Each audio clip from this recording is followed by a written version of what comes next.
Fala galera, hoje a gente está aqui para falar um negócio para vocês que não é muito comum engenheiro e arquiteto estar por dentro. Verdade, isso é verdade.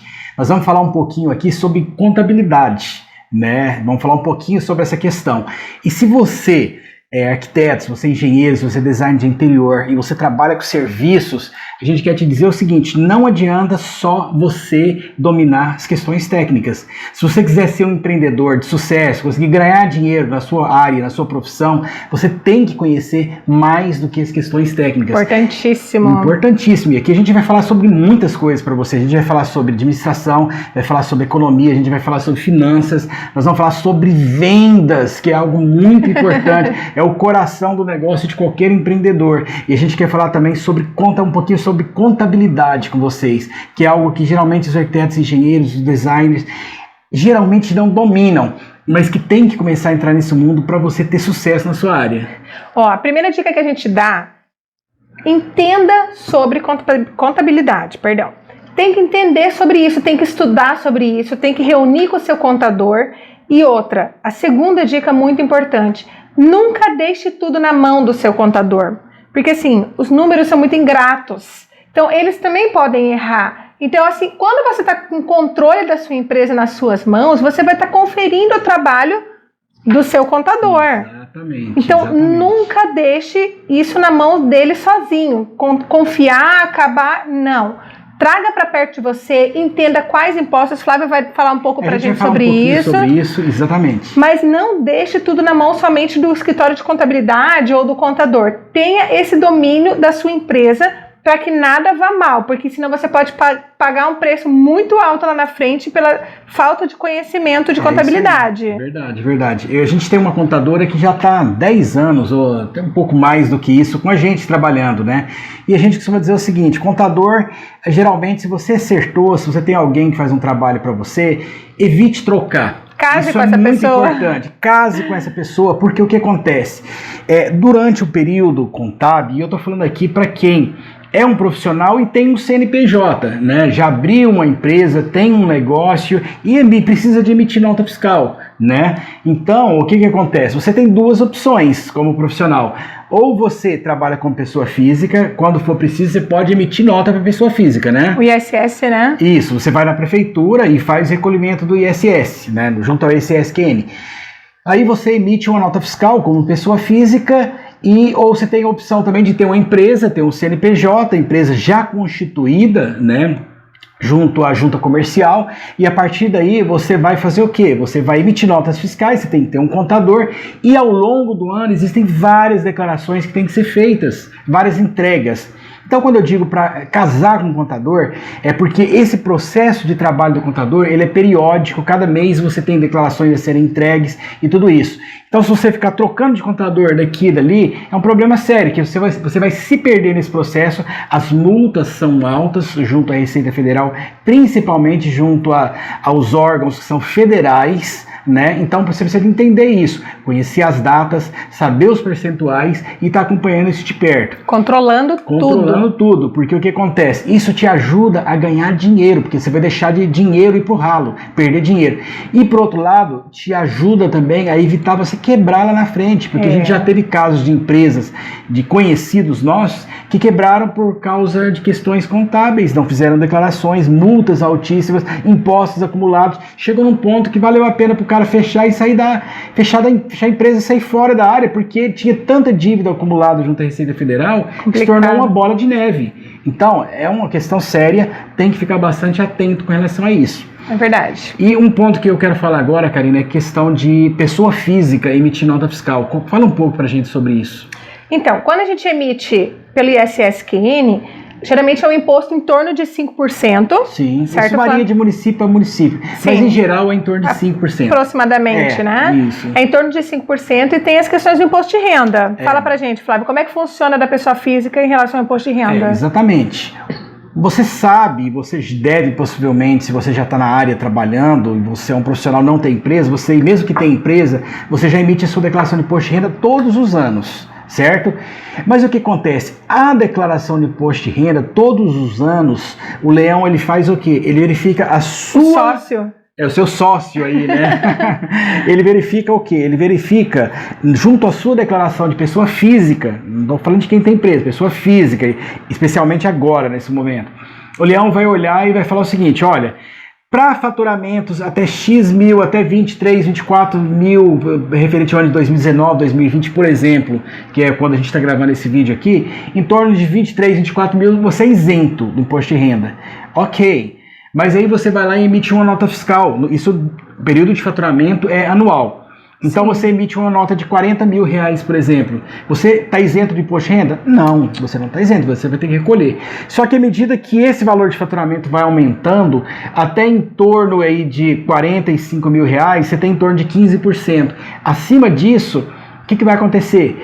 A sua alíquota de imposto de renda que você tem que pagar sobre os seus rendimentos é 27,5%. Sobe bem, né? Sobe muito. Então, você tem que ficar bastante ligado, porque às vezes inviabiliza para você emitir nota no nome de pessoa física. Aí você fala, opa, então agora se eu estou faturando aí 50 mil mais 60, anualmente, o que não é tanto, o que não é muito, isso é muito fácil você adquirir. Você falar de 50 mil de faturamento, a gente está falando de quem fatura por mês 4 mil reais. Então é muito pouco isso para uma profissional, um arquiteto, um engenheiro, design. Você vai faturar bem mais do que isso.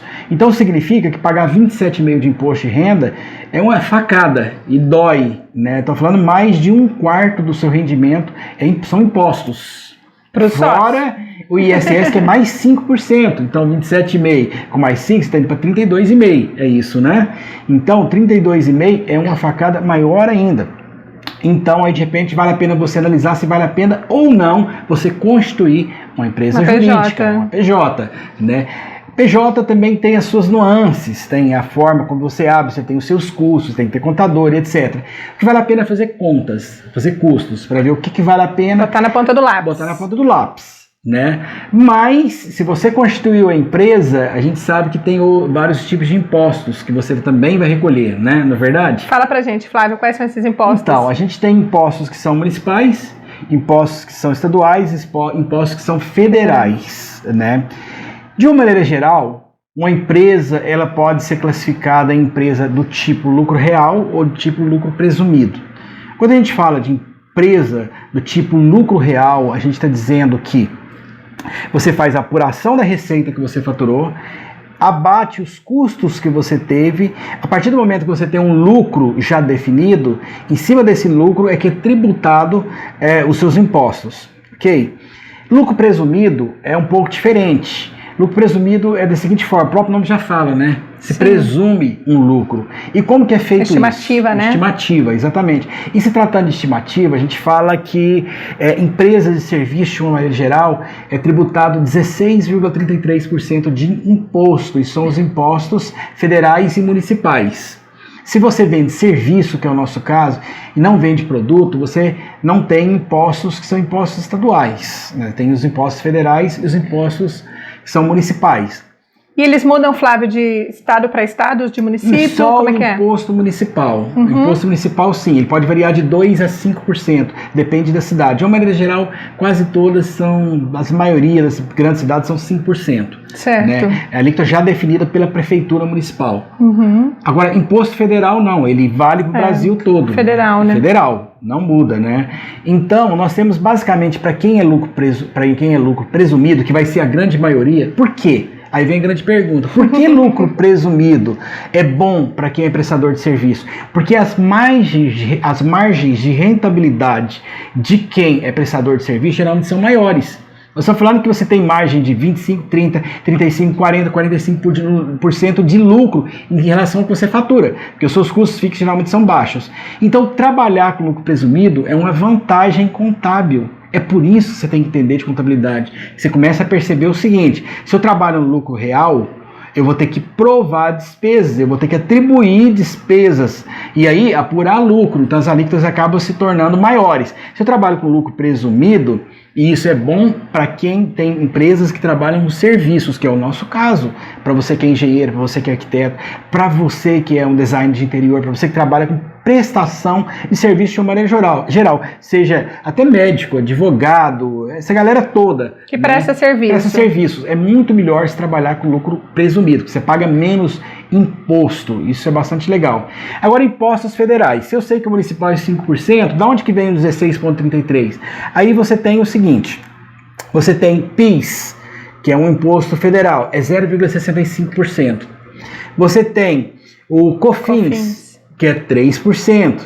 Você tem o IRPJ, que é 4,8%. E você tem o CSLL, que é Contribuição Social sobre o Lucro Líquido, que é 2,88%. Se você somar esses impostos mais os 5%, você vai ver que dá 16,33%, que se paga para lucro presumido. Então, a sua alíquota de pagamento de imposto já fica limitada.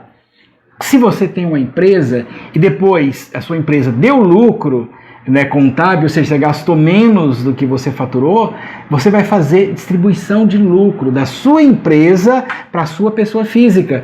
E nesse caso, sócios, né, quando tiver mais de um, né? E nesse caso, você paga imposto? Não. Aí que é a grande vantagem. Quando você tem uma empresa jurídica e a sua empresa dá lucro e você distribui lucro para os sócios, você é isento de tributação de imposto de renda. Você saiu de pagar 32,5% e caiu para quanto? 16,33%. Tá vendo como que a contabilidade já te ajuda muito a ganhar dinheiro? Eu estou dando aqui uma pequena pincelada de uma forma, um pequeno detalhe para você, só para você entender a importância disso. Você está ganhando dinheiro conhecendo essas questões contábeis, né? Não é verdade? Por isso que é importante tomar a decisão se vai trabalhar com pessoa física ou pessoa jurídica. Isso muda completamente. Então, pensa no que a gente falou para pessoa física e agora que a gente está falando para pessoa jurídica, né? Então, vai chegar um determinado ponto que você vai ver que inviabiliza trabalhar com pessoa física. Você vai partir a trabalhar como pessoa jurídica, né? E aí entra as dicas de ouro que a gente deu para vocês. Caso o seu contador tenha um bom contador, eu vou dizer um negócio para você. Eu falo muito para nossa contadora lá, eu digo o seguinte, eu falo, olha, seu trabalho é muito ingrato. São muitas leis, ela sabe disso, eu brinco muito com ela, são muitas leis, a lei muda todos os dias, muitas portarias e todo o tempo mudando percentuais de tributação, declarações que tem que ser entregue, DCTF que tem que ser entregue. Prazos, tudo tem prazo, né? E você perde o prazo de uma declaração, vem 3, 4, 5 mil reais de multa assim, ó, rapidão. É muito ingrato. Então é muito ingrato. Então o contador entra no desespero, porque ele acaba não ganhando muito. O contador hoje cobra em torno de meio salário a um salário mínimo, né? Dependendo do tamanho do seu negócio, um pouco mais. Tudo depende do tamanho do seu negócio. Proporcional, né? E o que acontece? Para o contador conseguir ganhar dinheiro, ele tem que pegar um monte de clientes, né? Tem que um monte de clientes, ele tem que ter clientes. Aí o que acontece? Esse tanto de declarações a serem entregues, esse tanto de trabalho, e vem fechamento de livro, registro na junta comercial e etc, etc, etc. Vai juntando. E emissão todo mês vem emissão do quê? Das DARFs. É DARF para pagar ISS, DARF para pagar PIS, DARF para pagar COFINS, CSL, IRPJ, declaração da CTF para ser entregue, declaração de imposto de renda, livro que tem que ser registrado, fazer análise de balanço patrimonial, demonstração de resultado e exercício, definir índices para quem trabalha com licitação no mercado público. Nós vamos falar um dia especificamente sobre venda para mercado público. Você precisa de ter os índices definidos, índices de liquidez, índices de patrimônio líquido. Então você imagina, o contador... É uma loucura. Loucura, ele fica louco lá e ganhando pouco, então ele acaba tendo que pegar um monte de volume de serviço.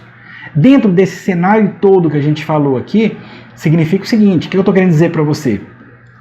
Que se você como empresário não for amigo dele, pegar na mão dele, entender que o trabalho dele é ingrato e ajudá-lo nesse trabalho, quem vai tomar prejuízo é você.